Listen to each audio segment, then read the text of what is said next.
It is exciting. It is. I like that you don't have any real idea who I am. That made me happy. No, I mean I know that you that Louis did a podcast with you that was much talked about. Oh yeah, Louis and I go way back. Is that right? Yes, we've had our moments in that podcast. We patched up, and now occasionally I hear from him. And really? Yes. Did something controversial happen with me and him? Yeah. Well, we were very good friends years ago, and then his success somehow threatened me. I understand. Totally get it. How brave of you to say so. Well, that's sort of what the conversation was about. Like I copped to it, and great. He took me to task about it, and then we decided we would try to make it work. Go beyond it. To be friends again. Amazing. He came here. He talked about Horace and Pete very specifically. For like an hour. Oh, wow. Yeah. He told me about casting you. Okay. What was it about Horace and Pete that made you say, like, oh, hell yeah? Louis, you know, he's a smart guy. Yeah. He's, people I respect him. Right. Although I was, I didn't know entirely all that much about him. I certainly knew who he was, But you hadn't seen necessarily his old show. No, I hadn't seen his stand-up stuff. I hadn't seen his old show. You didn't know his tone. No, not at all. Know the depth of the darkness of Louis. No, but that speaks my language. He came up to me, I think it was at the Emmys, and he said, "Hi, I've written this part for you in my thing." And I said, "Yes." And he said, "So I'll send you this." I said, "No, yes. I'm in. I'm in." That's how it started. And what was your experience on that thing? Because it's a weird thing. It's a weird thing. It was even better than I had imagined. Because I had to kind of be awake. You get to a certain point in this business where everything is a little bit predictable. Right. The way things go, the way things are written, the way a set feels. Yeah. Louis had this idea of doing this thing that no one had ever done. I think the first day on set, he said, "I have no idea if we'll be able to do this idea I have." Yeah. What could be more exciting than that, The director and the creator say, "I don't really know." Yeah. I put all my money into this. At least it was his money and not mine. He was the one willing to take the risk, so I was completely down with it. Yeah, and as an actress, was it more like theater? Yeah. What he was doing there? It was. It was also interesting because doing theater, for me, the way I memorize, although I never really thought about this until Horace and Pete. Yeah. The way I memorize is by when you get the thing on its feet and you block it. Like when you walk to the couch, you say this line. Yeah. And then when you walk across the room, that's when you start this line. And otherwise, it's too... Right. What we did is he said, all right, you come in on Tuesday, you have it memorized. Yeah. And then we'll kind of get it up and moving. And so we had to, I remember looking at Buscemi, he's like, there's so many words. How the hell am I supposed to do this? But we did. We somehow did it. And I was pleased to find it was something I could still do. Something as simple as just memorizing something point blank without... Well, it's weird. It's sort of like, it's kind of like riding a bike on some level. I mean, you do it. You have done it before. Not like this, though. Really? I mean, seriously, you remember things from a play. And pretty much many theater actors I've spoken to. Yeah. In a play, you remember it in chunks, according to having had it up on its feet. You're with the script in your hand for a very long time. Right, and then you're like, I walk over, I say that to that guy. That's right. I say this out there. But and in anything other than that, film or television, for the most part, I would sit in the makeup chair at Nurse Jackie and say, all right, what are we doing? I could look at the script, and, it's a page, it's half a page. That's right. It's like when I first realized that, it was such a relief. You know what I mean? Yeah. It's like, it's got to memorize all this shit. That's it's right. like, it's 3 lines today. That's right. Oh, I can handle that. And you'll do do it over and over again from several different angles till the life is sucked out of it entirely. Until you sound like an automaton, right, but that's what they're aiming for. Right, but that's the weird part of the job. It's like, the part of the job is like, can you make it sound good the 90 times? That's it. That is the job. That is the job. For TV. That's right. And movies. That's right. And then it's sitting and being able to sit and not eat too much. Or smoke too much, as it was back in the day. Oh, yeah. Just so you're wheezing when you get behind. Yeah. But, so you know Steve Buscemi for years, I'd imagine? I do, I guess. From New York? Yes. I think I met him a million years ago on the sort of festival circuit. I was going around with, I don't remember, Laws of Gravity, and he was doing his... Trees Lounge, was it maybe? Yeah, that was similar to Horace and Pete in a way. Was it? Well, I mean, it was dark and weird. Okay. Not uplifting in any way. All right. You didn't walk out of the movie, like... Happy to be alive? Yeah, this is great. Mm-hmm. You might walk out of the movie with, that is kind of what it's like. But I would expect no less. Yeah, but he's an interesting actor. I'm not great at articulating these things. I just know when I watch him, I'm happy. Yeah? Even if it's a crappy character or, you know, Do you like working whatever. with him? I love him. I Yeah. love it. Love it, love it. He's kind and he's so smart. Yeah. He's a little bit like Popeye, like has really funny jokes, but they're half under his breath. Oh, right. So if you're not paying attention, you won't catch him. You miss it? Yeah. But where were you born? Where'd you grow up? Grew up on Long Island. I was born in Brooklyn and grew up on Long Island. Like on what part of Long Island? The Jewish part or the other part? No, I'm not Jewish. I'm Italian and Swedish. Yeah. Grew up on the South Shore and like Bay Shore and West Islip and Babylon. So you moved around a lot? A little bit. I mean, not a ton. And then my family moved to Northport, which is where some of them still are. That's in Long Island too? Yes, it is. It's just directly north. So you're a completely Long Island person? Indeed. Yes. Yeah. Yes. Long Island townie. Long upbringing. Island townie. But I've been away for a long time. Yeah, but are Yeah. they still out there, anybody? They are. My family, like, I guess kind of everybody is, yeah. So you go out there? Yeah. Yeah. Sure, I go out there. Take And the LIE. do you come from what were the jobs? What did your parents do? Mom had all kinds of jobs. Let's see. She worked at a radio station for a while. She was in fact a disc jockey, and then she was also a copywriter for a while. She's worked in factories and She's sort of an entertainer. she also was she was an actress when I was a young kid. Really? She was a community theater actress, and I used to go with her. I just thought it was the coolest thing It is the in the coolest whole thing. world. It is Yeah. the coolest thing in the whole world. But these were people who had real jobs during Right. the day. Yeah. And at night they would get together and say these lines, and then Yeah, and they I just dress thought up. it was just the coolest thing in the whole world, and it And- made no sense, and I loved it. And the first time you go backstage is really there's something amazing about that. Yes. Isn't yes. there? Because Totally. that's what show business is when Right. you're waiting backstage to go on a talk show. And That's you're like, right. "Hey, it's just people working. You know, You're- and this there's is an animal. What is something it? that something that stays with me was my mom. I went backstage with my mom. They all shared a dressing room. This Right. was a sort of, Yeah. Is this a naked Long Island story? theater. A what? A naked person It story? kind of is. I was a kid, and I don't know Right. how old I was, Right. but and they were talking. My mom was talking to some grown man, and all of a sudden he pulls his pants down, and he's in there in his underwear talking to my mom, who takes her shirt off, and I was at once like mortified and exhilarated beyond belief Right. that this could happen. Right. The cops didn't come. Nobody shut down the place. It was just a And normal part of the day. She still loved your father. Anyway, so that happened, and it was one of the many magnificent things about being there with my mom. Oh, it's great. Yeah. And when did you start doing it? Well, they would occasionally throw me into Oh, some right. of these community theater Yeah, plays, yeah. and then I went to college, and I sort of thought I'd be a shrink. Oh, And really? then that was what at the time was most interesting to me. I'm not sure it's not still what's most interesting to me, but one of the teachers in high school said, aren't you in the plays and stuff at school? Man, why don't you become an actress? And Yeah. I thought it was such a strange thing to say. I mean, I Yeah. thought you become an actress if you're famous or something, if you're from Right. a famous family. or Well, whatever. you thought, you didn't Study know acting? you didn't know the path to Yeah, it. so Right. it just seemed preposterous Right. in a way. It does, right? But I knew that I'd get to do plays at college, and so that's kind of how that whole thing started. Was your dad in show business? Dad was a drummer. For real?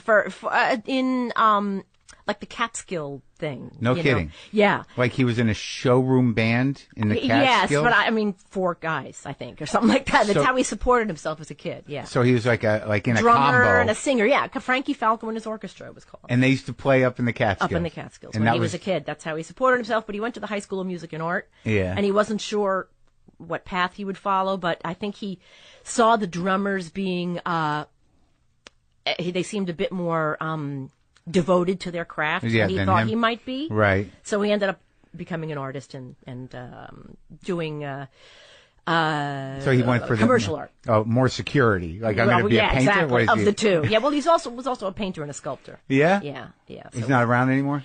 he's not in great health. Oh. But he is still with us. Did he do work? I mean, did you see the paintings? Like, They're does all he? around the house growing up. Oh, and they're yeah? still around my house. A lot of his work is in my house. Oh, now. that's sweet. Like, Yeah. what kind of stuff do you do? Like, Oh, everything. I mean, he's another one. He wasn't much of a rule follower, so he has some sort of mixed media stuff, some Yeah. straight up sculpture, Yeah. some paintings, little crafty things.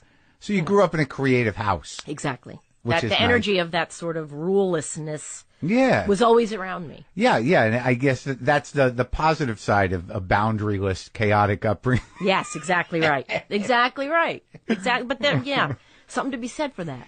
You find your own way because nobody's telling you that you Well, can't that's do true. it. I grew up like that too. And now one of the things I was intimidated about you coming over for some reason. Oh, please. No, for having known your work, the work that I know that you've done, I'm like, oh, she's got such good boundaries. It's going to be difficult.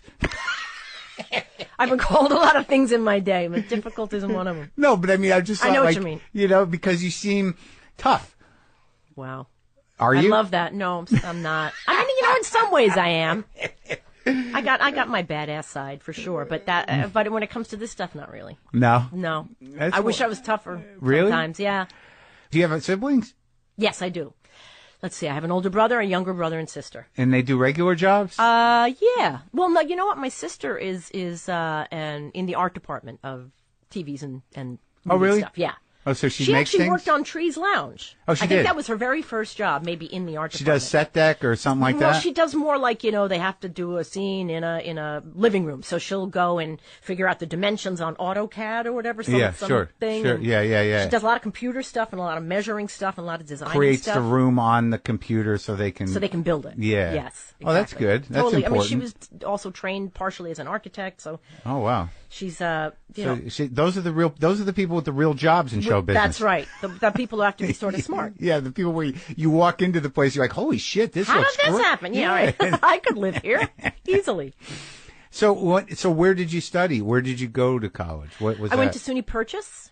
Oh, yeah? Yeah, it was about 45 minutes outside of Manhattan. It's up north, like ish. Yeah, in Westchester. It's nice there, right? It's like isn't it pretty? Well, yeah, it was built as a prison, so the actual place itself is less than stunning and inviting. It's brown bricks. But I was ecstatically happy during that time. Just many of my undergrad? friends, undergrad, many of Yeah. my friends I have now were people I met then. You were in the performing arts program as an undergrad. Yes. So you in just the acting department. You yeah. ditched psychology. Kind of. I Like- mean, they're pretty closely related in some ways, but yes, I ditched psychology. And what so you just did? What did you learn there as an undergrad? Did you do graduate work? I didn't do graduate work. You just did the undergrad. So was it a good program? It had great facilities. It had very great teachers. Yeah. What I did over my time at Yeah. acting schools, I lost a great deal of confidence that I went in there with Yeah. because I wasn't able to really verbalize what the hell I was doing. Right. And a lot of the students at the school were. They Yeah. would say, well, we would learn all these techniques. And when I first needed to access the information of the number of the address, I put my eyes to the upper right because that's where your eyes go when you're thinking about, or Yeah, whatever it was. right, And I was right, like, what? What's happening? I just felt like I'm the worst actor in the world because I didn't know what I was doing. I couldn't tell anybody what I was doing. I was very insecure But you were doing it. but I didn't know. I just felt like I was doing it badly. Yeah, but that's a good question because I've begun to talk since I've been doing a little acting. I've begun to talk to actors about it. Yeah. About specifically, what they take and what they don't from what they learn. Yeah.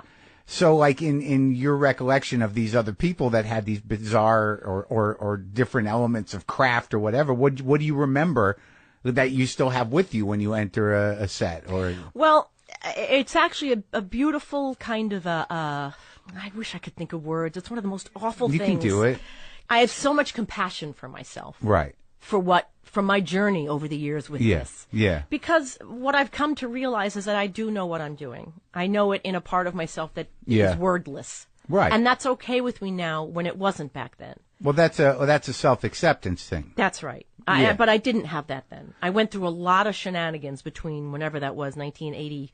In college, in undergrad. Yes. To now, to realize I do know what I'm doing. I do know what I'm doing. And I have no desire any longer to be able to put a pin in it and exactly explain it to anyone, including myself. No, I think that's important. I just had a conversation with my brother about it. Like, at some point, you have to accept yourself for all of it. Yes. And then say, like, well, that might not get fixed, but I'm okay with That's it. exactly right.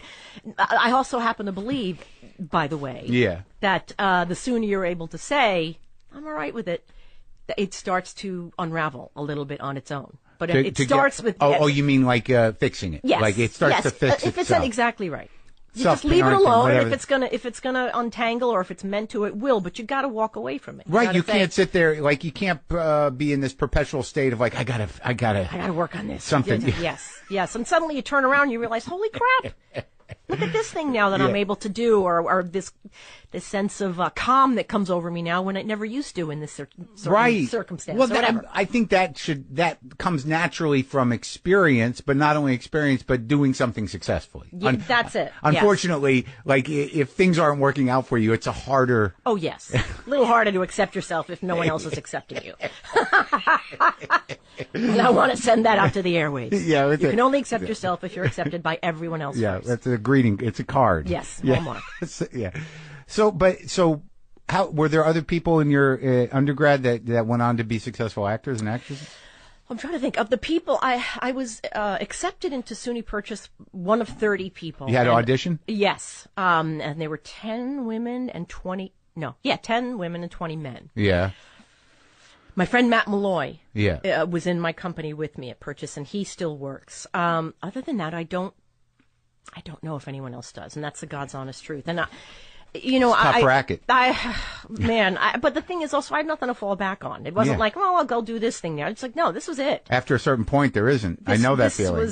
I mean, like in college, you could do, but like, what kept you going? I mean, like, did you start working right out of school? Well, I did get a job where I had to be on set the day after I graduated. Oh, yeah? And I thought, what's everybody talking about? This is easy. This is so easy. So I went straight to to set, and and then didn't work for 5 years after that. So it was a movie called Sweet Lorraine. Uh-huh. And it was glorious, It was so exciting. You thought you were in. Oh, my God. You thought this is My it. agent said to me, are you sitting down? When I got this thing, she said, you're getting paid $2,000 a week. And I literally I felt the color drain from my face. I was able to pay off part of a student loan. Yeah. I mean, huge, money when you're just starting out. It's a constant preoccupation. Oh, yeah. And this was a huge piece of news. But no, it didn't continue like that. How was that movie? I didn't see that movie. Was it a small movie? It was a very small directed it? movie. Steve Gomer was his name. Let's see. Maureen Stapleton was in it. Really? So did you have a nice part? Yeah, it was about a bunch of kids who worked at a Catskill resort. I mean, so much of this stuff is circular in my life; it's almost freaky. Yeah. But yes, and Maureen Stapleton owned the place, and the hotel was called Sweet Lorraine. Okay. So that's what that was. And she was an old pro. That must have been something. She was really amazing, just beautiful, and I'd been a fan of hers forever. And I didn't want to geek out, so I was very careful to keep a distance. And it's such a funny thing I do, because when I'm so overwhelmed with feeling of respect for someone, I distance myself further because I'm embarrassed. So they think you're an afraid asshole. So they think I'm an asshole.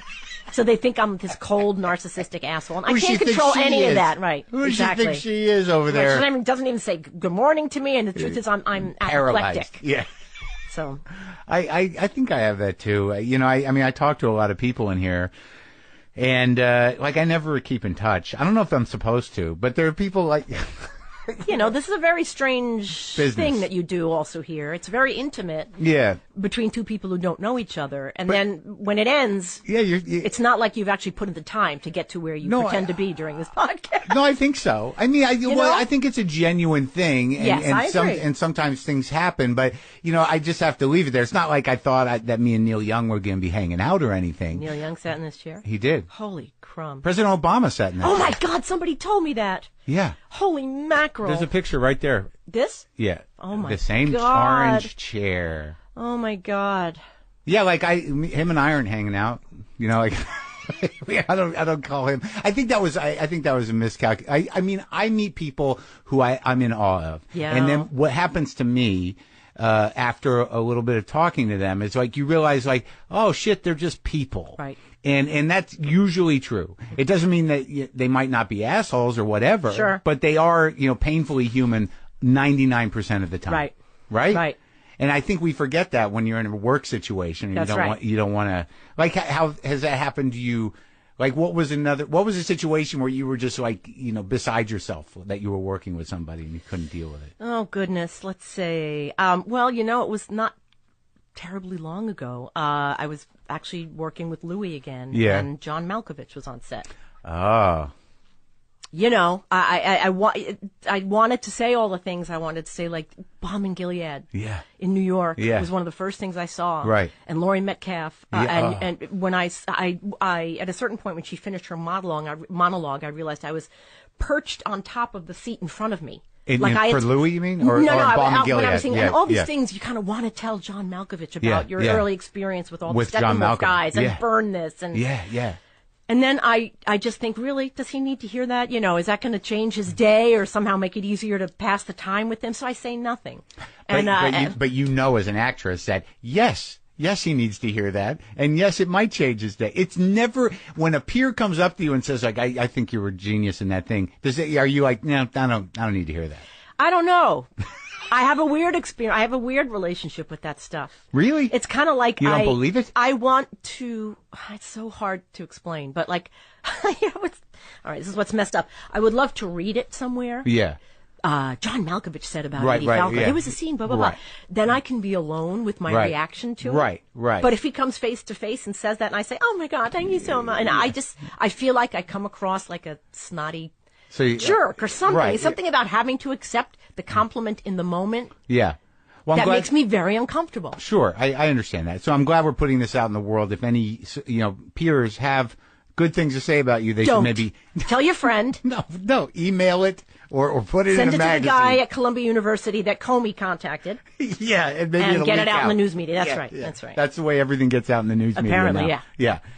Well, that's interesting because that means that there's some part, like, I guess it's hard to be, like you are a gracious person, but you're not sure that you're communicating that. Well, it's like when you said, you don't really know much about me. I'm so glad to hear that. Yeah. Right? When I first, I love to feel like when I meet someone, they're actually meeting me and they don't have a ton of backstory so that they've already made some sort of judgment about who I am or what it'll be like to be with me or whatever, or that you thought I might be boundaried, very bound. You know what I mean? Well, you are. Well, I mean, but it's good. It's healthy. I mean, yes, but not if it makes people feel something about me before they've actually met me. But that's a problem because, like, and I've had this issue before where, I'm very familiar with some of your work. I mean, I just, when I was on set for Glow, in the downtime, I rewatched the entire Sopranos. All like back to, like, every day, like 2-3 episodes a day. That's crazy talk.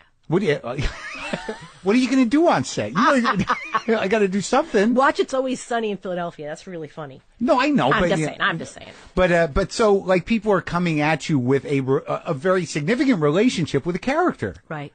Right? Right. So, you make assumptions like you're like, I've watched enough of that character to know that some of that stuff must really be her. That's right. Right? That's right. Parking lots in New Jersey. I pulled up in some mall. 5 different versions of Carmela came running up to me. The nails, they hear, oh my God, I can't believe it. We're having a pool party this weekend. I would so love it if you could come. And realizing how, and one woman said, I recognize you with your disguise. Because I had jeans and a t-shirt on. And realized how completely bored they would be with the person that I actually am. So, you know what I mean? It's just a funny position to be in. Thank God, on some level. On some level, I suppose, yeah. No, but that's funny because that's going to happen for the rest of your life. I know. And, I don't want to sound anything like ungrateful. I am still pinching myself that I have the opportunities I have. Well, there's a lot of stuff surrounding it that I had not anticipated. Well, but I think that, unlike some people, like the type of work that you're doing and the type of television you're doing, like a lot of people can't, ever transcend certain roles. Right. But I think that happened more in network television and comedic characters. Sure. Sure. I mean, but even James, rest his soul, had, I saw him on stage in Gods of Carnage. Right. And, I had to, of course, you had to sit there and go like, it's not Tony. It's not Tony. It's not Tony. And it was a totally different role. Yes. But he also has a physical being that's hard to escape from. You know what I mean? Yeah. I had all the hair, the nail, the jewelry, the costumes were so much a part of who this woman was. It was easier for me to escape and harder for him. Yeah, I got to watch that last one that was released posthumously with Julia Louis-Dreyfus. Enough said. Yeah. I've talked about that a million times, that how grateful I was that at least once people got to see him for the very regular guy that he was. And that was the closest I had ever seen him portray to his real self. It's a great movie, and he's so good in it. Yeah. was so sad. Yeah. Yeah. Yes. But so all right, so you didn't work for 5 years after the first Sweet Lorraine. Sweet Lorraine? Yeah. So what'd you do? Just freak out? Yeah. Honestly, I really did. Were you auditioning and going? No, I mean, I had an agent. Oh, I could sit here and tell you all these stories, but I waitressed. I was in New York. In the city? Where were you living? I've been living in the West Village for about 600 years at this point. I moved in 80. Same place you live No, in? no, Oh. no. Each I would job, say I you got can- a I bigger think you can- house. Yeah. But they're all within like a 3-block radius Right. of each other. But no, So you live kind of by Louis. Yes, actually, I don't live far from him. Yeah. But I had never really had enough money to live there until I did, which Right.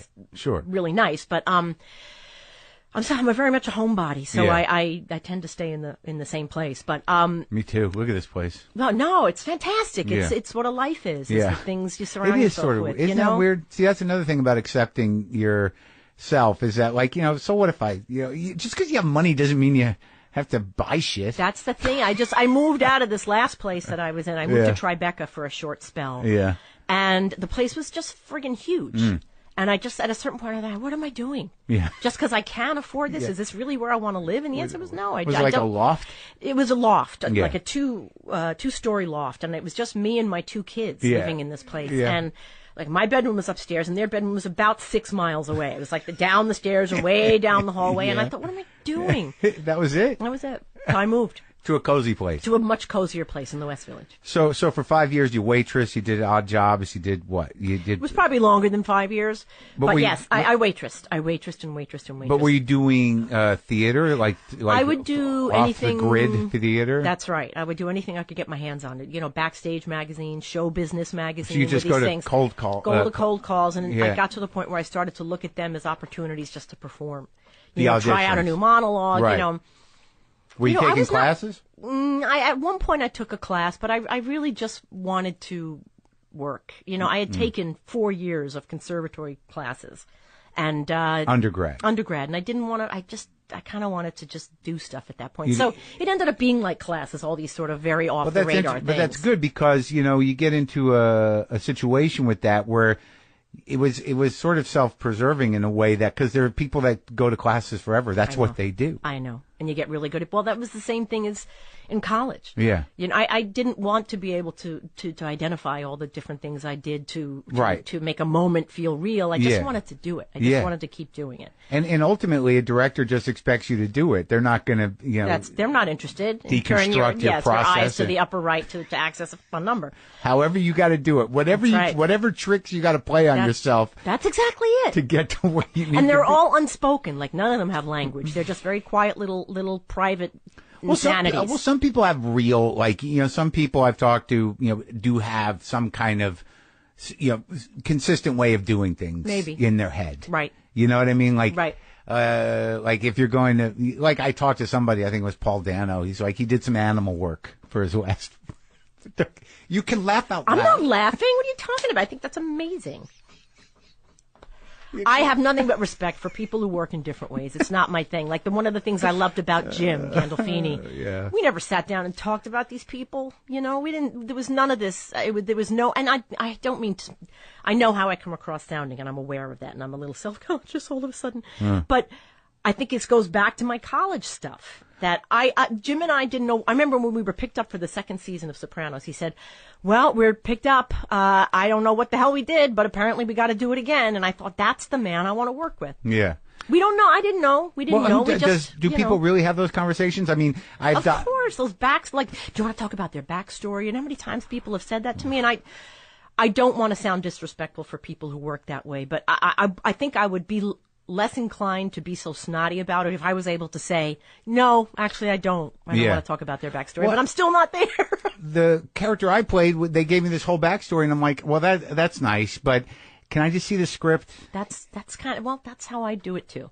Because, like, ultimately, and this is the one thing that, out of all the things, like, I think what we're saying here is that, some people have it and some people don't. And, you can, like, acting, there is a lot of there's a natural element to it. Right. Either you have the thing or you don't. That's right. You can be on camera, you can be in a play, you can talk to a person and not know it's, You That's know, right. you don't pay attention to the shit. Right. You're not self-conscious. That's right. In that moment, and you're not, why is there a guy with a camera 2 feet away from me? You don't think about it. That's right. That's a gift. That's right. And for some people, they're actually more conscious and more aware in those moments than they are in their real life. Right. Yeah. Right. And that's, And there isn't, and that's right. And they don't know how they get there. Yeah. Yeah. Why they're one of the few people who can get there. I mean, Yeah. there are some people who have had tremendous success in this industry. Yeah. Very famous, very rich, well-known people who you can tell all they want is to be taken seriously as an actor. Right. And they work and they try and you see their performances and it makes me feel great compassion for them because as far as I'm concerned, they don't got it. And it breaks my heart because they really want it and it's one of the few things you can't pay for. Just continue to do your action movies and stuff and be grateful for that. Right, but right. It's not everybody gets to gets to have this sort of blessing curse. That's right. Thing. That's right. And also the point I was making is that like if you have that confidence that you've grown to have, the script is the script and the story should be there. Yes. Right? That's right. I mean, and also let me figure out what the backstory is. Unless I'm doing something that does not ring true to the writer, director, producer people, then you can say, you know what, actually, I thought she came from this, and then let me know and I'll make an adjustment. Right. But if I'm not doing something that you're not unhappy with, don't give me more information than I can metabolize. I think ultimately they usually do it to help you. They think they're helping you, that's right? I mean, it's not, they're that's not right. setting you up. That's right. Yeah. That's right. But like less is more is what right. And just as an actress, so if there's an issue, the director says, can you do that again? But don't, try to play it this way. Right. Good. That's fine. That's perfect. That's perfect. That's what I'm here for. But if you give me 40 pages of a backstory, I'm not going to read it. Or if I do, I will show up deeply confused next time you see me. I don't know what to do with it. But you're right, unless it involves a hint of a Minsk accent. Yeah, well, then hopefully I knew that well in advance and I declined the project. You know what I mean? Yeah. I can't, I don't do, that's, it has to be within your wheelhouse. So what do you got to make yourself crazy for? Or, something that you thought, oh, that'd be interesting. I haven't had a chance to do that. I'd love to try it. Yeah, but accents isn't one of them. No, it might be. But I want a long lead time. Mm-hmm. But, I'm very hard on myself. So if I can't do it perfectly, I'm not going to do a half-ass thing. But which is why I would need to know well in advance what I'm being asked to do. Yeah, right. Like, put on 50 pounds or speak Russian. I could do that by tomorrow, but that's another story. So when did you start feeling like you were having success? I mean, like, when was it?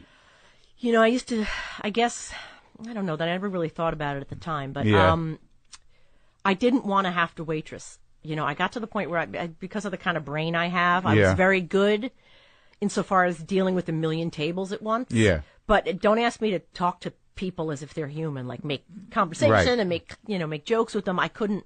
I was so miserably unhappy. As a waitress. Yes. Yeah, I couldn't do it. I was awful. Somebody threw a bunch of pennies at me once as my tip. And I sort of thought, I have to remember this moment. This is the pinnacle of my misery. That's a good sign. And that's right. It's time to leave. Yeah. So, that guy just made many wishes for me not to be a waitress. That's right. And eventually I did. I did have that moment where I thought, I don't know how I will continue to support myself, but this is something I can't do anymore. But I think what I wanted was to be able to pay my rent solely on my acting work. That's what I considered, I guess, a success. Absolutely, sure. No day job. And that took a long time. It took a long time. When did it happen? What was the job? I don't know. I mean, I did a movie called Cost of Living. Another independent movie. I don't know when that was, 20 something years ago. Yeah. And that was when I decided I quit my waitressing job when I got home, and I didn't know how it would continue, but something about that leap of faith, if you believe these sorts of things, and I do, that you put that out there, somehow it was all right. And I think for a short spell, I did some work with a dear friend of mine, Lisa Kennedy, who does set work on movies and films. She threw me onto a job for a while, so I was able to get some side work with her. On the other side of the business. That's right, exactly. Yeah. And then it kind of kicked in and wasn't living flamboyantly, but I wasn't having to. But that's nice that you got that gig, because that's sort of like in the nature, it's in the tradition of everybody has a job in the the Shakespearean theater. That's right. That we all take we all do our part. Have you ever done Shakespeare? I'm afraid of it a little bit. No, I haven't. Me too. I did it in college, and I never got that little, blink of confidence that I get when I'm doing something else where I feel like I got it and I understand it. You got to harness that language. Yeah, and I think if I put enough time and effort into it, it might be something I could get to. But there are so many good Shakespearean actors, I'll let them do that. Yeah, but it might be like, it feels like something you'd maybe try. I don't know. I also did Will and Grace because I never thought I could understand. Or I also did 30 Rock, too. Yeah. Because that is a genre I don't understand. Just delivering jokes? Just something like that. How like the patter? Yes. But I had to make an entrance, and Sean Hayes' character saw me and went like, ah! And then ducked under the table. Right. And I thought, now, did I see him do that? And is that an unusual thing? Do I respond? And I realized I am out of my comfort zone here. And I remember thinking, if I did this more often, I know I could come to understand it, but I didn't find it as interesting as the other stuff I was lucky enough to do. That's right, because and I have nothing but respect for the people who can do these things beautifully, like Alec Baldwin and all of those people who are masters at what they do, but I was not. It's a skill set. It is a skill set. And it's and it doesn't immediately have the depth in that moment, like it has something else. Yeah, it's a patter. It's like, a lot of those things they're joke machines. That's right.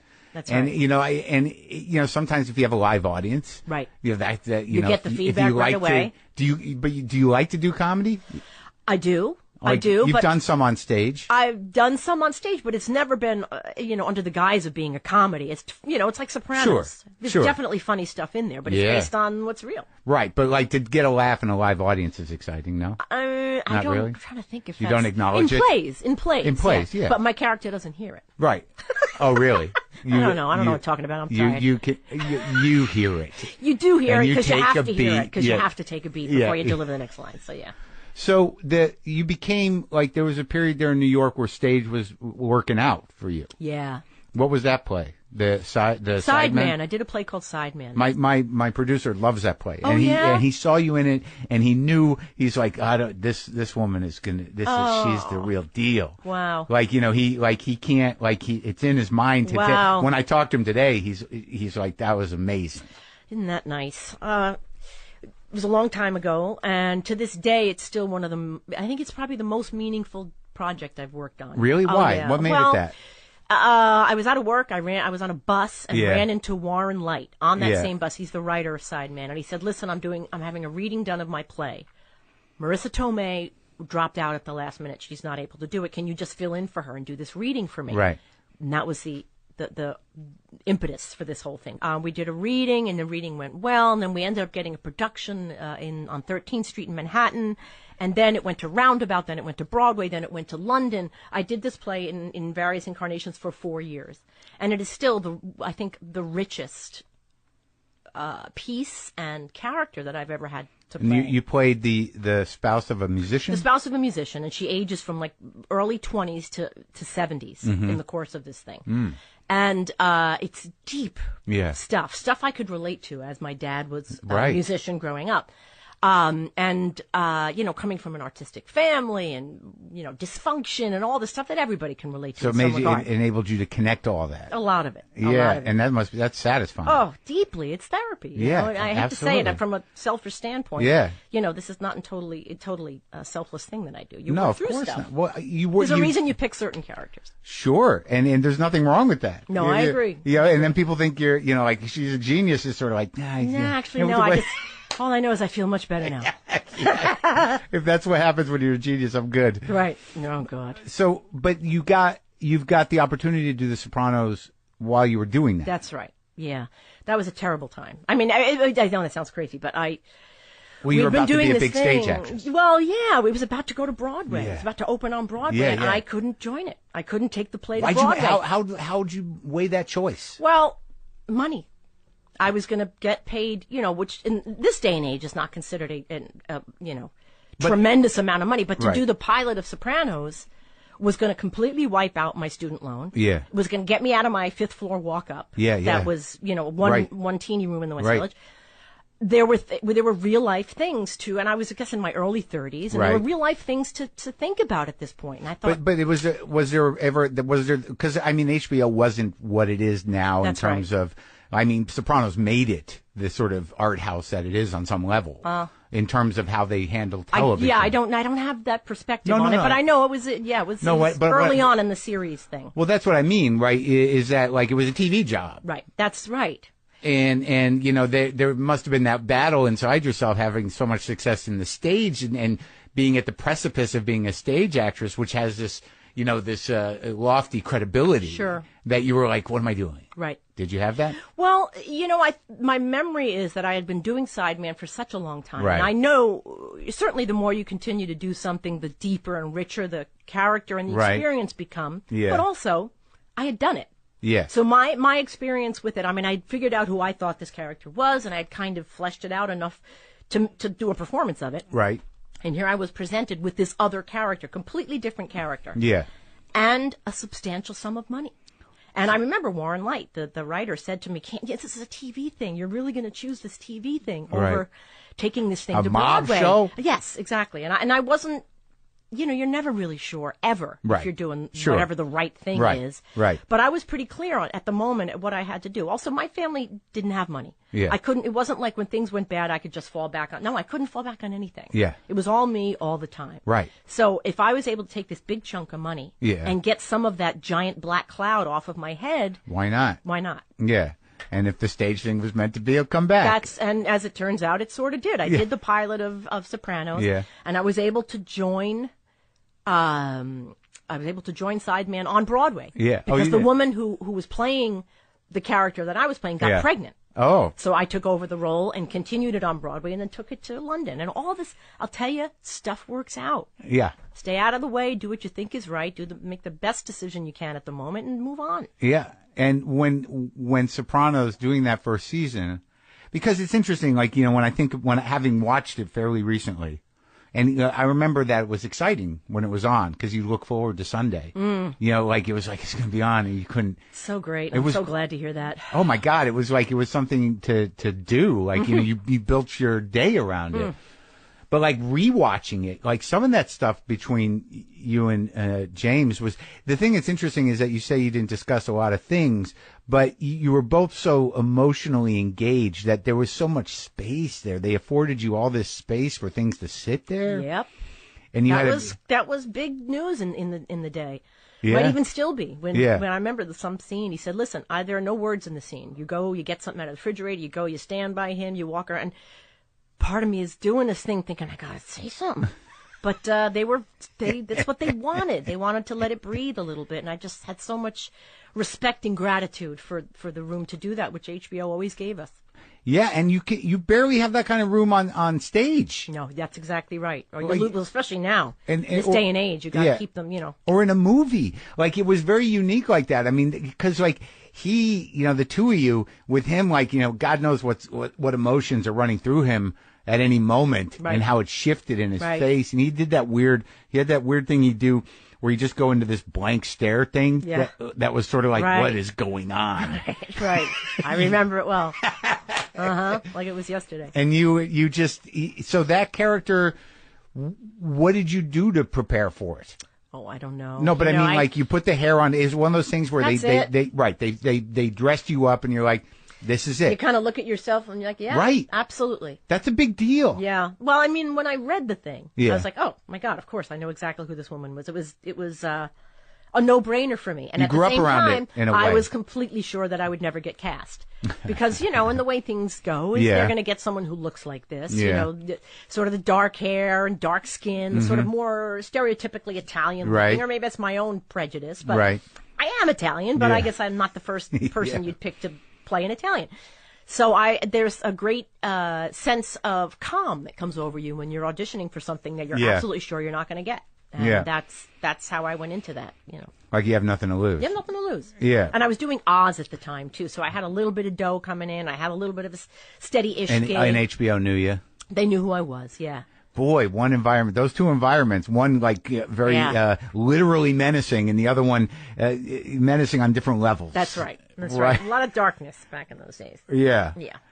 And like I read, because I don't know how anyone talks about, like I'm sober myself. Oh, wow. Yeah. 25 years I have this year. Wow. Yeah. I'm coming up on 18. Fantastic. fantastic. I didn't know that. That's great. Well, yeah, I was going to open the interview telling you I'm a little dry. Feel a little. And I need a meeting. I understand. I'm with you. I'm a little brittle. I hear you. I hear you. A little white knuckling going on. Well, no, it's not. It's weird. You get to a certain point with it where I don't want to drink, and that's not it's not the list of solutions. Right. But I'm not acting like a person that's living in the present, I totally get it. Or not letting go and letting God. That's yes. right. Yes, the I resentment understand. thing. Oh, I get it. When did you get sober? So 25 years 25 ago. years Was ago. it during The Sopranos? It was. Let me think. It was before The Sopranos. Yeah. I was doing a play. Yeah. Dating a crazy man, and I had a horrible experience and woke up one morning and realized, oh my God, I'm done. Yeah. I'm done. I didn't know how it was going to pan out, but it really was as sort of miraculous as that. And I've never looked back. And did you know somebody who told you what to do? Oh, really? Yeah. I mean, I went to school with a lot of people at SUNY Purchase who are still my friends now who got sober before me. Oh, and it just seemed like, wow, how do you do that? Yeah, Drinking was such a big part of my life and Sure. my social life and my dating life. And so, but I saw them do it, and I saw them turn into different people, and they just walked me through it. You do turn into some better version of yourself. Oh, absolutely. It's a weird thing. Absolutely. That, this idea that people can't change. There are some things that can change. Oh, yeah. Do you know what I mean? You're always going to be you. Right. And there's always that panic, like, cause one of the things I do with the podcast, if anyone emails me about questions about sobriety, I'll take it. Yeah, oh, yeah. And I'll respond. Sure. And I'll tell them what I did. Yep. And I'll tell them what they could do if they choose. And, and then I hear back and they're like, I'm doing better. Oh, amazing. It's the best. Oh my God. All you can do is tell them what you did. Right. Who the hell knows what'll work for them, But also the amazing thing about, that the model, and I don't, like, I try not to be too explicit. I try to honor the tradition, but fuck it. There's a point where you're like, that's some old timey shit, and I'm not a representative of the program, but it works for some that's people. Exactly right. It's the only one that you got that, you can go back to, and, but, there is something about when you're self-centered like that. Yeah. There's something about doing it that connects you to your empathy in a way that, it's a miracle. Yes. Just by listening to people's story in that context, you're like, oh my God, like it's made me a better person emotionally in a lot of other ways. Yep. Right? That's part of being in this business, I think, was based on the experience I had seeing things as a kid, movies and television and theater, where I think, oh my God, that person understands me, or they're going through what I've been through. I think what saves us every time is realizing we are not alone. There's very little we can experience that someone else somewhere has not experienced. That's totally true. And then you're sitting in an AA meeting. That's what you have right there all around you. Yeah. People sitting with you saying, I used to drink to cover this shit up. Yeah. But now I'm just going to talk about it. Right. And what they did while they were drinking, that can vary. And sure. There's some of those moments how where bad you're like, it went before they could get out, for sure. But usually you don't judge it other than like, ooh, I'm glad I didn't. I had a lot of that. Like, man, I never got there. Yeah.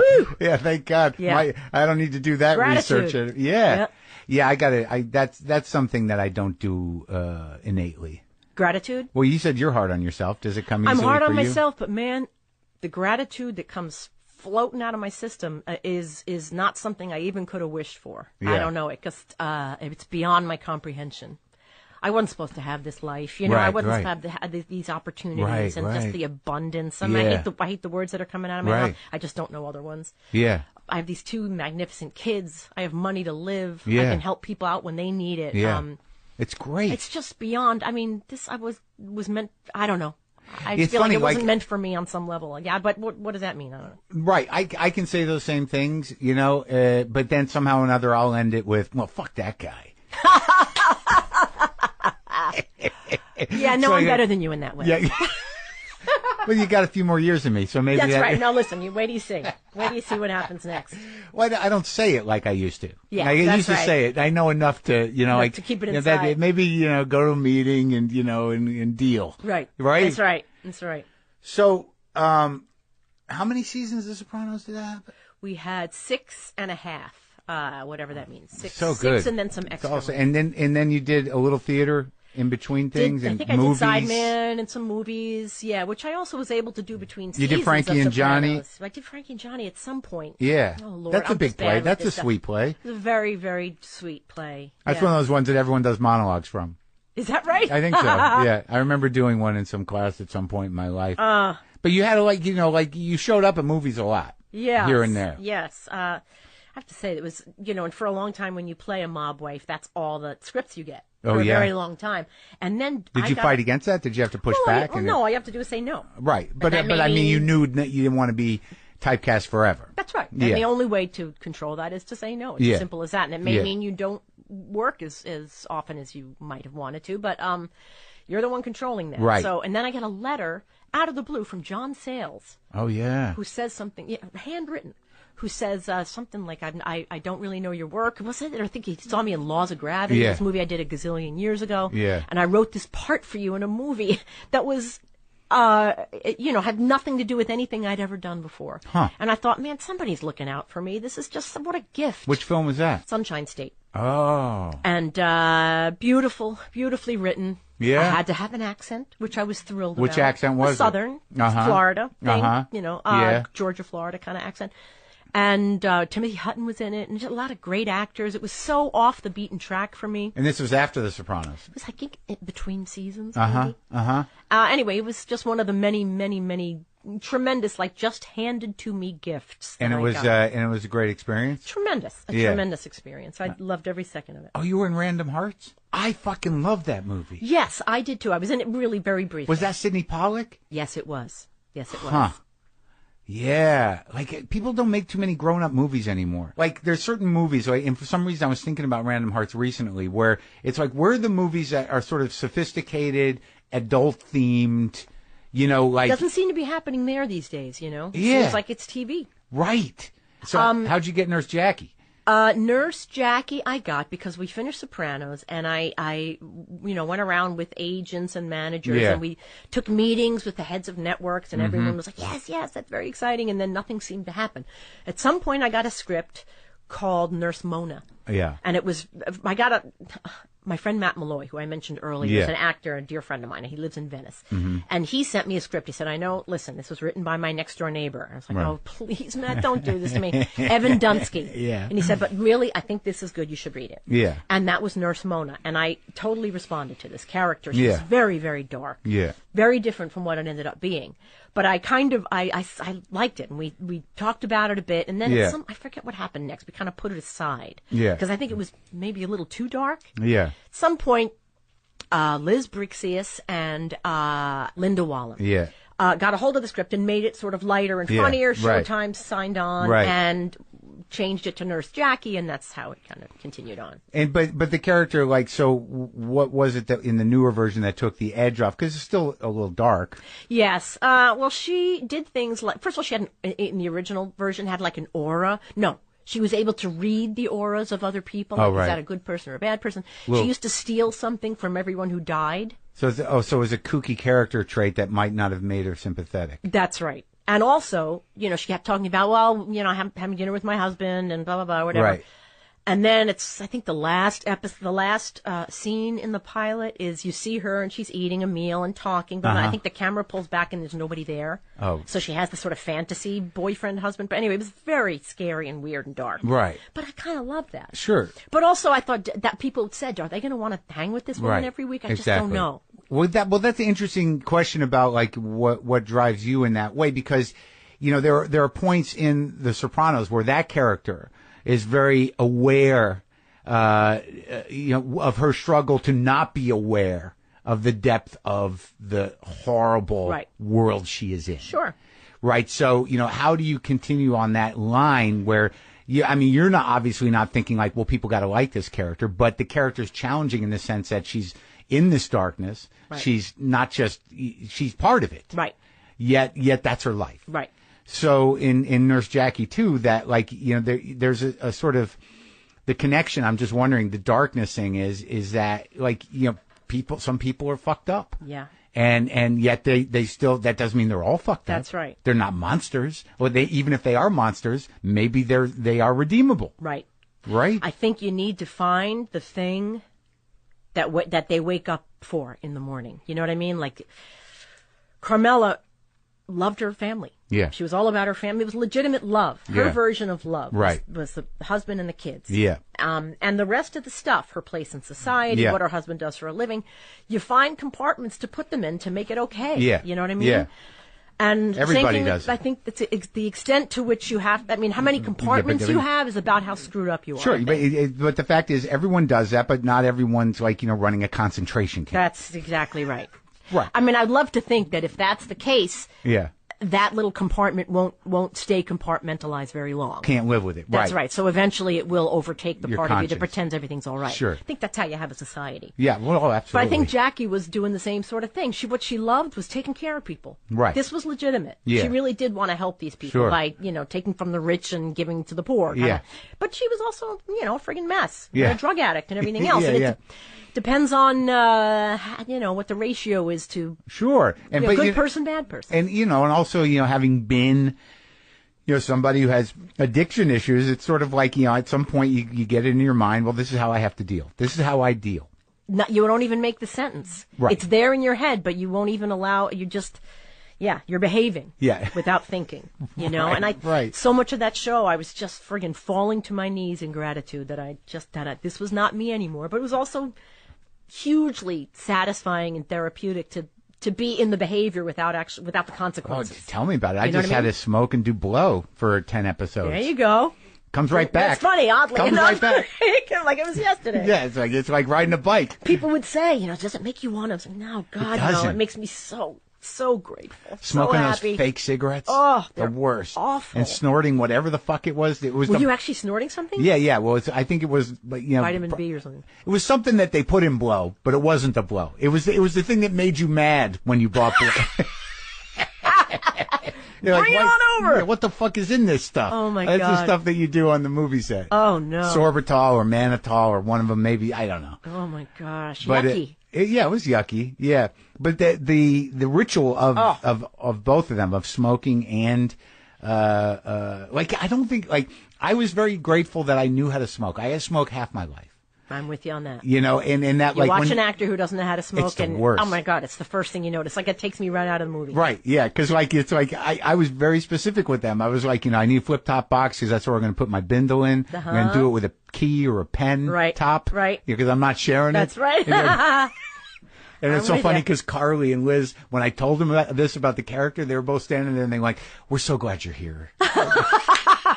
Oh, those ladies. He knows. I love them He so much. knows. Well, you did one of Liz's plays, right? I did a play called The Madrid. Yeah.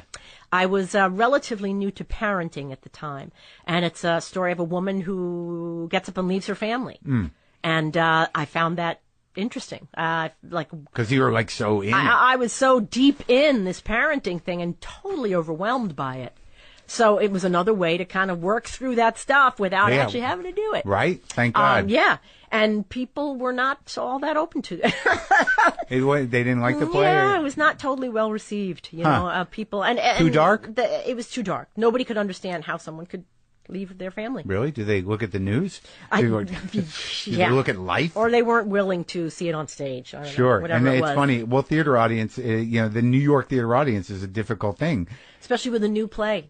That's why you don't see so many of them. Well, yeah, and it's interesting now because I've talked to Annie Baker, I've talked to Stephen Karam, these newer playwrights, Yes. and sort of and I've done what I can to get this generation to the theater. But really, when you go to the theater in New York, you're like, oh my God, how old are these people? Yeah. It's not that it's bad, but Yeah. it is the theater audience. Yeah, and that's it should exactly be right. more important and relevant to people. It was like Nathan Lane said about Manhattan Theater Club, Sleeps 400. The hearing aids going off and, oh my God, I got to use the bathroom. In the middle, I swear to God, in the middle of a scene. You just get used to it.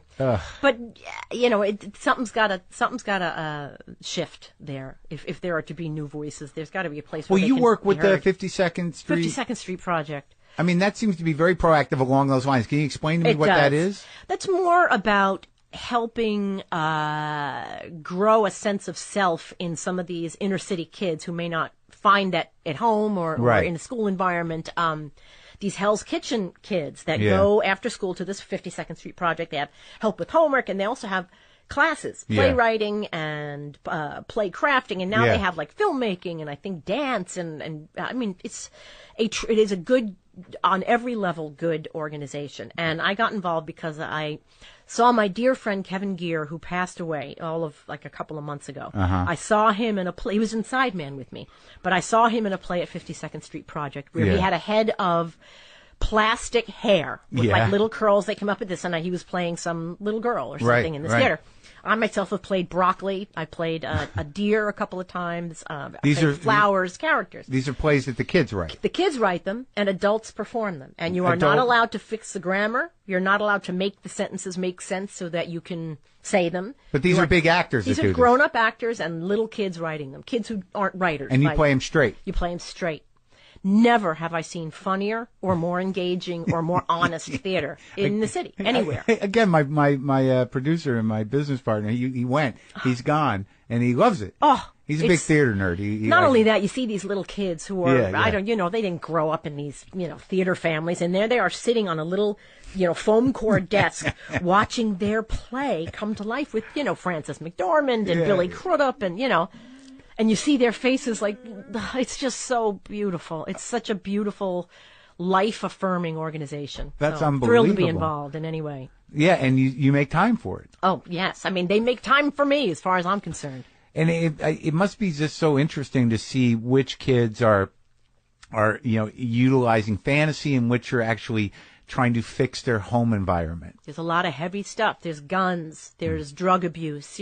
That these kids are not trying to make deep plays. They're writing what they know. How old are they? I'm going to make this up, like 10 to 13 or something. Wow. Or 9 to something like that. And these are like, how long are the plays usually? They're short. They're like 10, 12-minute plays, and in an evening you'll see 10 of them or something like that. And then after, do you talk to the kids, or do you For sure. Yeah? Well, beforehand, you sit down and the kids will interview you. I remember I sat down for the most recent one I did. He said, okay, are you gay? And I was like, no. So, do you like to sing? Yes. I mean, it goes like that. So they end up basing a play. Oh, so you get hooked up with them before they actually write the play. Then they go off to this weekend where everyone goes away to some sort of house, some home that someone has donated for a weekend, writes these plays with these grown-up playwriting helper people. Wow. Come back and give them to you, and you're like, holy crap, I'm playing a broccoli. It's fantastic. That's the first? It's fantastic. Yeah. How old are your kids? 12 and 9. Wow. So they're coming into it. They're people. Yeah. Yeah, they're people now. Shocking. Did you are they interested in the arts? Not really. I think my daughter wouldn't mind being a pop star, but she's 12. She's 9. Oh, okay. You have a daughter and a son? Yes, and my son is 12. Anderson. Yeah. But yeah, so Macy, I think, would like to sing in front of an auditorium full of people, but I don't know how that will pan out. Yeah, and you love being a mother? I love it. Yeah. I love it. I am, it's the hardest thing I've ever done in my life, bar nothing. And the most satisfying. It's like everybody says. I had not anticipated how deep it would be. And how did you get into it? Well... Yeah. No, I had a number of relationships in a row. Yeah. Where it got to the point of marriage and kids, and so the idea, I never thought I'd be a parent. Right. Came from a crazy family and a broken family and all that. It was never really all that interesting to me. And in these relationships, we started talking about having kids. Yeah. And the idea kind of germinated. In me. Right. The relationship didn't pan out, and then I got involved with someone else. It was marriage and kids and things. Yeah. And then we split up, and I thought the kid thing didn't go away. Huh. So it was, I was as surprised as anybody else. I thought, holy shit, it's time to be a mom. Right. But I was single. Yeah. So I started paperwork for adoption. Oh. And that was, 13 years ago. Wow. It took about a year for them to hand me my son, my brand new son. Yeah. And then 3 years after that, they handed me my brand new daughter. And that has been my life ever since. That's beautiful. It's tremendous. And you don't have to deal with relationship stress on top of it. How people keep a relationship going and parenting, I don't know. They're both so challenging, and I'm not a good multitasker. It's so funny that, like, you say that because, like, I'm one of those people, like, I don't have kids. I've been married twice, and I come from chaos and boundaryless, selfish parents and whatever, and they didn't divorce till I was in my 30s, but like, I never think about it. Yeah. Like, and I've been with women who was like, let's have a kid. And I'm like, Oh, yeah. But there's part of me that thinks, well, there's nothing wrong with that. Right. But, you do have to deal with that life, but like, I don't think I was cut out for it. I never, like, when I was a kid, I never thought like, I want a family. I just thought like, I'd like to feel good about myself. Yes. Yes. Totally. I mean, it's also hard if you grew up in a family where perhaps you weren't, you weren't grown the way a lot of kids are, and you weren't necessarily given everything you need when you needed it. And so you grow up feeling all the time, is my experience. Yeah. Like, what about me? I need to get another massage. I got to get a juice. I need something to fix it. I gotta, so who am I to take on someone else who needs stuff all the time, And I don't know, after 4 million years of therapy and, many years of sobriety, I felt like, I think I'm all right. That's great. I'm all right. I think I can. And you could do it. And you I don't do it perfectly. God knows what the messes I've made. Yeah.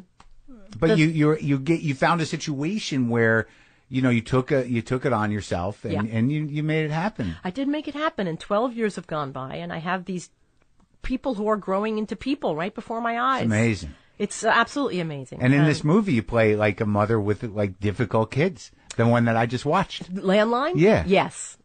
Difficult. Well, grown-ups at this point too. They're, right, but like that age, that must another cautionary tale. I imagine dealing with the younger. Terrifying. What's that woman's name? Abby Quinn, the actress. Abby Quinn. She plays. What is she like? 14, 15? She's a little older than that. I think she was like 17 or 18. Oh, okay. But that, like, on some level, as a parent, you're like, God forbid. Woo. But it might happen. You know what? I can't even talk about it. I'm pretty sane about most things, but all that stuff, I know. I've engaged the help of my team of dear friends, godparents, and therapists. Yeah. So listen, I'm going to need to step back from this. So the whole drug, alcohol thing and children, I'm going to need a lot of help with that because my skew is, I'm off. But also, I'm so concerned about it. Yeah, right. You're preemptively concerned. That's right. My brother to the point where you're going to end up throwing them right into it. That's right. My brother's he's got 3 kids. It's the same. Yeah, there's this like, what do we got to do? I feel like this moment is like, I feel they're going in that direction. That's right. It's right. And I know I need to back off. And so I've said to my friends, can you just keep an eye on this, please? Yeah. And also there's another program. And that's where I am right now, where I get home like, oh, yeah, I could look into that again. That wouldn't be the worst thing. A little detachment might not hurt. You're absolutely right. Right? But the movie, I thought that was great. Jenny's great, and She's so great. And you get to work with John Turturro, who I've known socially for many years, and we'd never gotten to work together before. So that was a big treat. Because he seems like a similar actor than you. I think so too. Yeah. Although he's also got a director's eye, which I definitely don't have. So he was always like, "How much of me are you getting? And are you going to do this shot too?" And I just can't do that. I don't. Like obviously I'm not like a real actor in this sense, but like there's some people on like people on set are like, "Is this my shot?" Like I don't even know when it's my fucking shot. I don't know what same here. I don't know where the cameras are half the time, and I prefer that. Like they just know, like that's your camera, and they're working it, and I'm like, do I need to know? Yeah. Is that but part that brings of this me job? back to the college thing.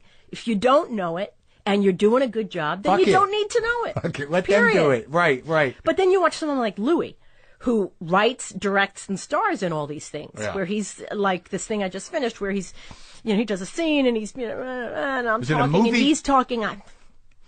Yes. Yeah. You think? I think it is. And he'll do so, and he'll finish the scene and he'll go, cut. All right. So you know what we need to do, and he can completely come out of it. Yeah.